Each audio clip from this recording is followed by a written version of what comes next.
how much you care about your business, or whether you go, well, I'm going to try another program or another program. I'm going to jump from this program to that program, or read this book and that book, or do this course or that course. The problem will just follow you around. That's what we know. So you're better off solving it before you try to, because all you're doing is deferring it. Marketing is the science of attraction, and it really comes down to your offer and your audience. And so I've written up a couple of things today I really want to share with you guys in case you find it valuable. Some of you are a little bit further ahead than others. Some of you have a good offer that's validated. Some of you have a good offer that's working. Sometimes it's about doing doing things a little bit better. So ultimately, guys, what I want to do is give you guys a little bit of a reference point for your marketing. And this is a good document that we're going to use. Business is really about an offer, and all you do is you wrap a commercial element around an offer. That's what a business is. If you think about it, it's literally an offer, and around it is marketing, sales, and delivery. So without an offer, you don't have a business. So this is a really important document. And your offer is only as good as the interest it receives. Now, if you don't get the interest that you think, it doesn't mean your business isn't great. It just means you haven't maybe got the offer articulated well enough yet, right? And a good idea in theory doesn't always translate as a profitable outcome in practice. It's too easy to spend time majoring in the minors when it comes to offer creation and lead generation, which means we try to make everything perfect, and we consider all of these things, and we get the colors right and the branding right, the style guide right. And at the end of the day, worrying about getting things perfect is the exact reason why it never will be. So the things that we've got to look at in your business, and this is across all elements of your business, is idea, execution, validation. Now, that's the same with your getting people into your next program, getting your ideas into new companies, or how you can give it to new departments of the same company. An idea needs to be executed to be validated. Action precedes clarity, and you truly don't know unless you do, right? And so the easiest way to know how much energy and effort to put behind an offer is to make 10 of them, right? Make 10 offers. People often ask me, Rana, what do you think about this offer? I'm like, I think it's good enough to go out there, but making 10 offers to 10 prospects will give you a minimum data set to analyze. Now, that doesn't mean sending 10 LinkedIn messages. What it means is having 10 conversations. Making an offer is saying to someone, this is what I do, this is how I do it, this is what you need, what do you think? Do it to 10 people, because ultimately that's going to be the true reflection of the value of your offer, right? The goal is to then make 3 sales. And 3 sales is a good benchmark to measure the effort economics required to make it scale. For example, if it takes you months to sign up a contract, or if it takes you 1 million leads before you get a conversation, or if it takes you 100 conversations before you can get a client, what we know is that the effort economics involved aren't viable. Does it mean you've got a bad business? No. It just means you've got to do what you do better. What you have and how you do it, we need to make it better. And that's why in business, time under tension is important. You can't read a book, have an idea, and say, I didn't make money from my idea, therefore my idea sucks. Maybe your idea just needs to have a little bit more breathing room, like a bottle of nice wine, pop the cork, let it air, and just let it oxidize in the marketplace. Put it in front of people. And once you know people will buy something, you can put more resources behind it, time, money, and effort. It then becomes about distribution, right? Reach and reputation. If I know I can sell 3, what I need to do is get that in front of more people more often and actually demonstrate what I do better across more platforms so people see me, believe me, and buy from me. Okay, so if you love your offer, this is the thing that I see a lot of the times is if you love your offer and you're excited by it, but nobody else is expressing an interest in it, then there's likely 2 problems. And it doesn't matter, by the way, it doesn't matter how much you care about your business, or whether you go, well, I'm going to try another program or another program. I'm going to jump from this program to that program, or read this book and that book, or do this course or that course. The problem will just follow you around. That's what we know. So you're better off solving it before you try to, because all you're doing is deferring it. Okay, and so articulation is the first thing. If the way you frame or present your offer doesn't link to a buyer's needs strongly enough, you'll see it in the levels of interest that you receive, the quality of the conversations that you have, and ultimately the sales you make. So it's not personal, it's just objective. You review the problems that it addresses, you look at the solution that your offer offers, and you ensure that it truly aligns to the core problems that your perfect future customer faces. Perhaps you've overcomplicated it. Perhaps the offer is too big. Perhaps you haven't made it tangible enough or specific to a measurable outcome or opportunity. And so ultimately what we see there, guys, is that articulation is purely the words you use that shape people's perceptions and motivations. Sometimes you're using the wrong words. Sometimes you're using too many words. Sometimes you're just not using the right words. And so over time, the more you talk about it, the more offers you make, the more your marketplace is actually helping you shape your offer until it succeeds. And what we do is we tend to give up, and then we start again. And you're like, well, you've still got to run the same process. It doesn't matter. You can't avoid the work, right? Sometimes it can take people a month. Sometimes it can take people 6 months. But our ability to adapt, to win work and learn from the work that we don't win is the difference between why we succeed long-term and why we give up in the short term. And so what's the other part? Demonstration. Well, demonstration is about, well, talking is one thing. I can talk about it all day, but showing you is another. Being able to clearly and confidently link, relate, and communicate your offer through a model or framework gives your prospects something to see and something to believe. And I always say they have to buy into you before they buy from you. So how you demonstrate is actually your point of difference. So how people see you, how they experience you, how you make them feel, the insights that you give them, showing your value through social content, through videos, through workshops, through presentations, through micro trainings. It increases the value in the eyes of your audience. If all people do is just do number one, and they literally just articulate what they do, well, you're only 50% effective. The other 50%, which is why we do the sprints every month, is to focus on demonstrating our expertise. And getting your ideas into the world is as an important step in being able to make an impact in it.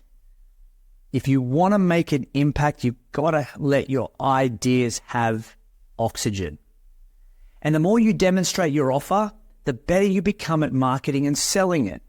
And as frustrating as it is to not get a win, and we've all been there, I've been there, as much as it sucks where you're so passionate about what you do, how patient you had to be to curate and figure out and adapt and tweak and change. But the thing is, you kept moving. And what we start to see is you go, well, that worked. I like the way I framed that. I like the way I said that. When I said that, that connected with that person. How I worded that seemed to relate. And what the marketplace is showing you through actual experience is do more of that and do less of the other stuff. Let your marketplace shape your message within reason, right? And let's get clearer on this. So the more you demonstrate your offer, the better you become at marketing and selling it. Now we need to leverage low-hanging fruit.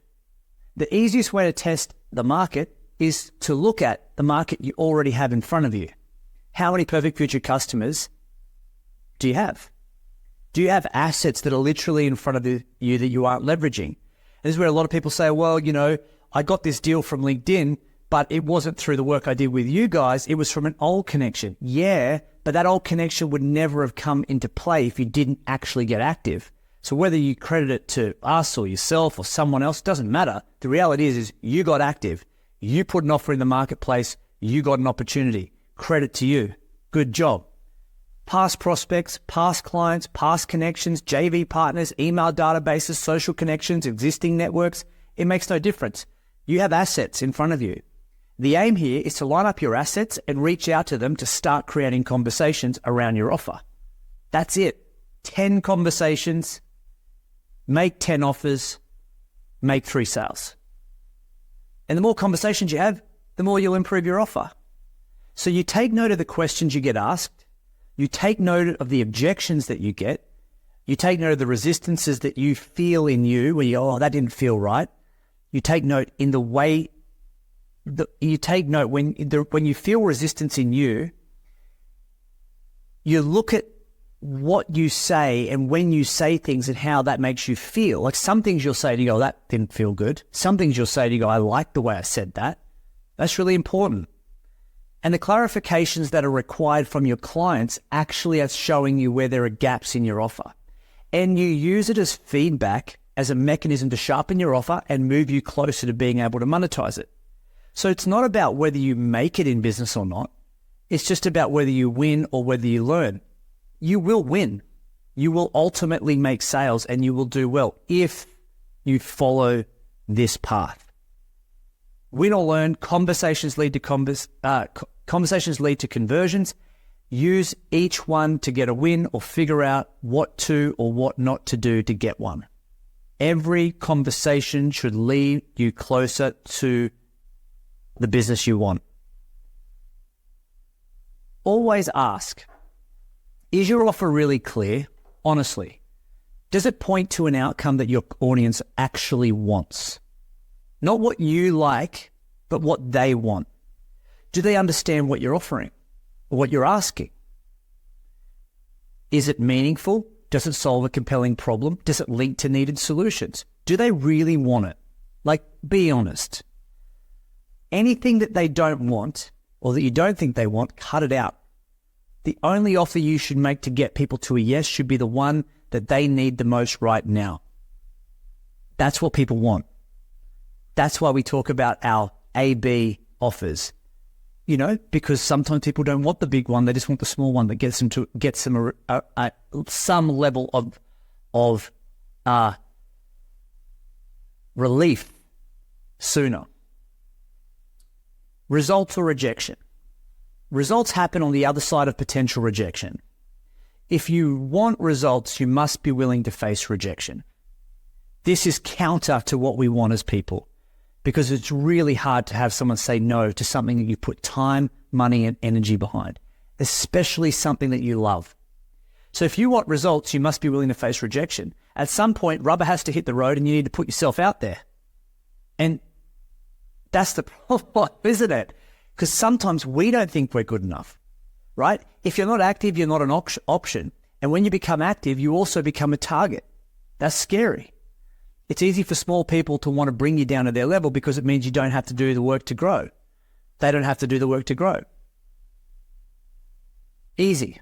People who aren't active will always tell you when you get active to not be so big. Calm down. Go slower. Take it easy. You sound silly. Stop spamming me. I don't like this message. Blah, blah, blah. Who cares? Next.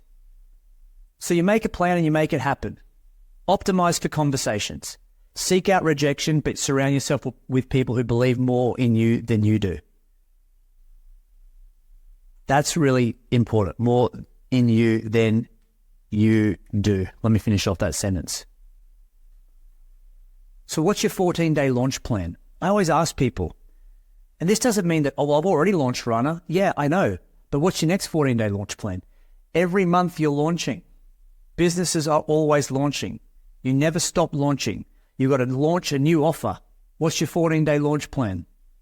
Who can you reach out to? Use simple asks and invitations versus marketing newsletters and broadcasts, because the shorter and more personal it appears, the more engagement you'll get. What are the activities that drive the outcomes that you want? LinkedIn is fantastic. You guys have an engine that every day someone is going to get an offer from you on LinkedIn. You are literally testing and curating the market every single day and building assets. 1, doing the sprint, literally putting out an event and an offer to turn leads into attendees, into conversations. 2, you're doing everything you can in a systemized way. Experts giving you all of that in front of you. What you've got to do then is understand what assets that are in front of you can you leverage to validate your offer sooner. Right? What are they? Who are they? Most importantly, you got to begin. Because every great business was built on an idea and then an offer, and you're no different. And so in this document, the thing that I put together, I was sitting there on Sunday and I was thinking, how can I just make this as simple as possible? Because if you read that document from a marketing standpoint, that is everything that you need to do. But it's the doing that's going to give you the insight. The insight is what's going to give you the wisdom, the experience to actually make your business better. And who here has ever got frustrated that their offer wasn't getting cut through, that their offer was just not working, right? I have. How we respond is really important to the actual problem itself. So how we respond to a problem is actually just as important as how we as the problem itself. How we respond to the problem is just as important as the problem itself. So the problem is I'm not getting cut through. How do you respond? Give up? Business not going to work? Go home? Try something else? I don't know.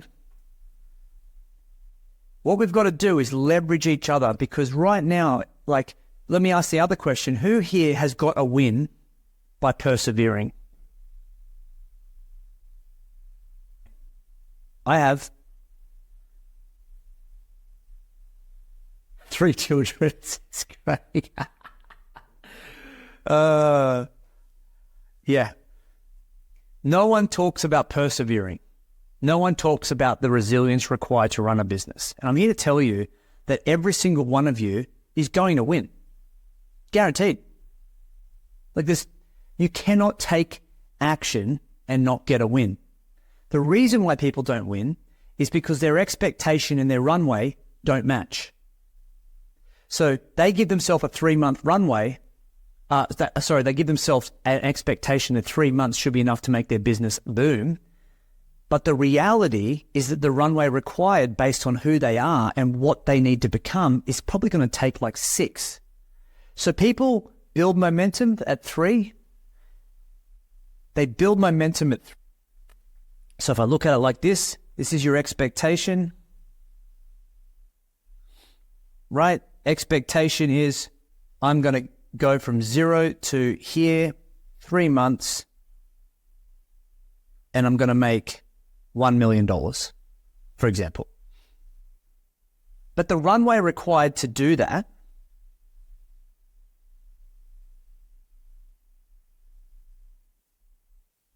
is based on not just what you know, but who you become, aka how you show up, how you think, how you act, how you learn, how you speak, how you adjust, how you adapt, how you get back up. The how is probably more important than the what in most cases. But the how comes with experience. The how comes with learning. The how comes with doing. And sometimes the runway required to get to that million is probably going to be more like, let's call it 6 or 9 or 12 or 18. It doesn't matter what the number is. The reality is it's there, but it's going to require a who and a how. And so if all we do is just go, great, I need to give myself runway because it's going to start more. This is the reality, is my business is probably going to start more like that. The person who achieves this number of revenue, I guarantee, is far different and is totally different in skill set and mindset from the person who is here. No one talks about that. Your business is an idea, and essentially at its core is an offer. It is a good offer because it comes from a good place of intent. Our goal is to make that offer as translatable and relatable as possible. And sometimes what we think and what we get are two very different things. So our goal as business owners is to play around so what we think and what we get match, which is, I think I should be able to earn $100,000 a year, for example. Oh, I can do that. Right?